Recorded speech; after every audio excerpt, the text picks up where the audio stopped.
Hoy en Memorias de Pez os vamos a hablar de un momento de la historia que definió de forma absoluta las fronteras que hoy conocemos. Un momento que dibujó el mapa de nuestra querida tierra y que tuvo mucho que ver con las lenguas que hablamos hoy en día en gran parte del mundo.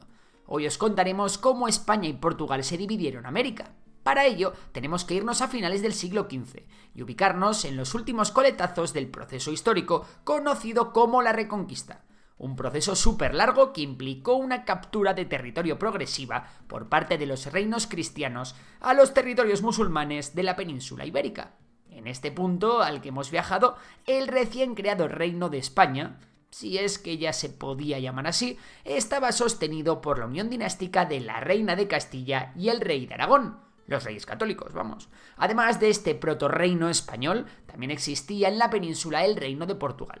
Con este reino de Portugal las cosas no habían sido fáciles para la corona de Castilla en tiempos anteriores. Resulta que con la guerra de sucesión tras la muerte de Enrique IV de Castilla, en la que Isabel la Católica disputó su poderío contra Juana la Beltraneja, los portugueses se pusieron del lado de Juana.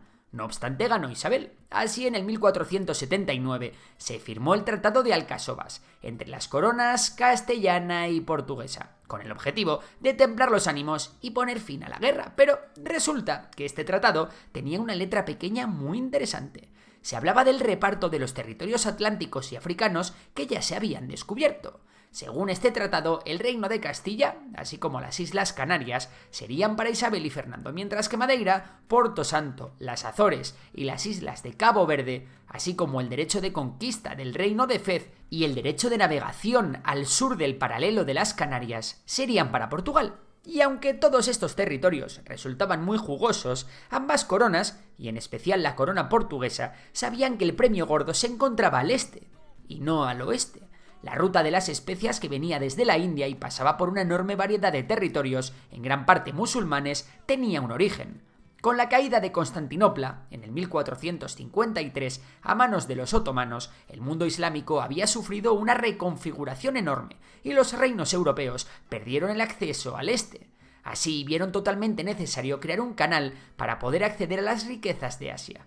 Fue de esta forma como los portugueses comenzaron a enviar a lo bestia a sus barcos de exploradores con destino a la India, colonizando año tras año muchos territorios de la costa africana. Lo que no sabían es que un explorador iba a proponer una ruta alternativa en los años siguientes, una ruta que iba a cambiar el devenir de los acontecimientos históricos.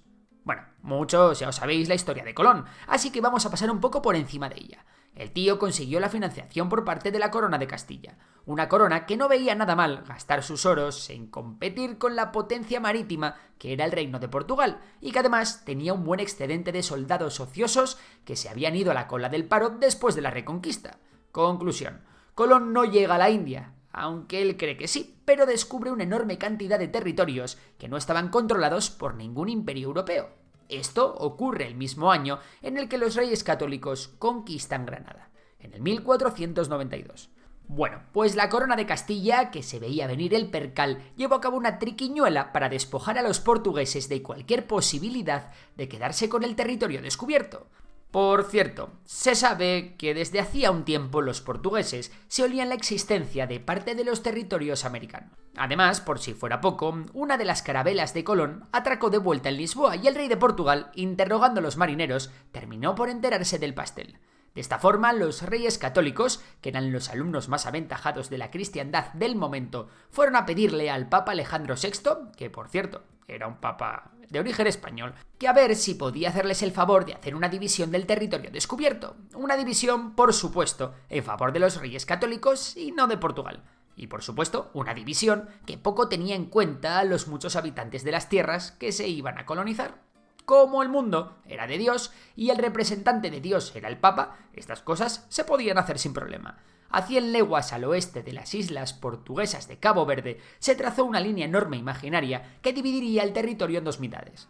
A Portugal esto le sentó como un tiro en la nuca, la verdad, y en vez de hablar con el Papa para solucionarlo, establecieron negociaciones directas con los españoles, que por cierto, tenían una armada bastante más chiquitina en comparación con la de los portugueses. Les dijeron que, oye, o negociamos o nos partimos la cara en una guerra que no va a traer nada bueno.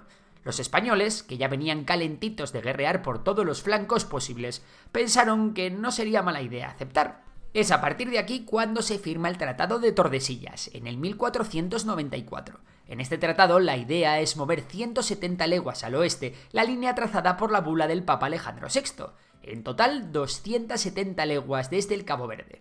Esto evidentemente inició una carrera colonial loquísima, la primera carrera colonial transcontinental de la historia.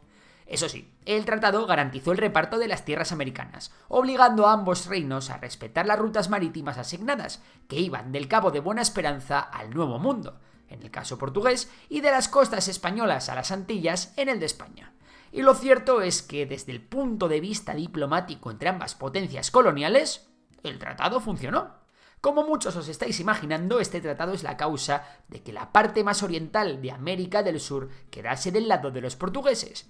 Y esta es la razón por la cual en Brasil, que formó parte durante muchos años de la corona portuguesa, se habla el mismo idioma que en Portugal. Pero hay una cosa en la que igual no habéis reparado. La línea que se tiró para separar los territorios se hizo en un mapa plano, que no contemplaba la esfericidad de la Tierra. Es decir, que nadie pensaba que si te tirabas navegando meses hacia el norte por esta línea, ibas a pasar volando mágicamente por el Polo Norte y a aparecer por el Pacífico.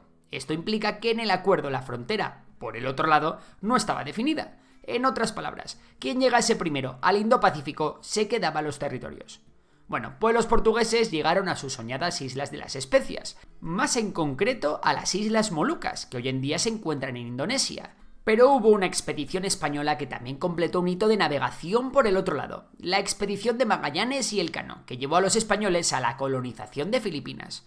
Así España y Portugal se volvieron a tocar a miles de kilómetros al este de sus territorios en Europa. Y otra vez los monarcas de ambas potencias llamaron al Papa para encontrar una solución. En este caso se firmaría el Tratado de Zaragoza en el 1529 para delimitar lo que hoy se conoce como el antimeridiano, que delimitaría las zonas de influencia de Portugal y las coronas españolas en Asia. Es importante mencionar que ninguna de las dos potencias respetó enteramente los tratados, aunque sí que sirvieron para marcar zonas de influencia. Esto hizo que el status quo entre ambos imperios se mantuviese más o menos bien.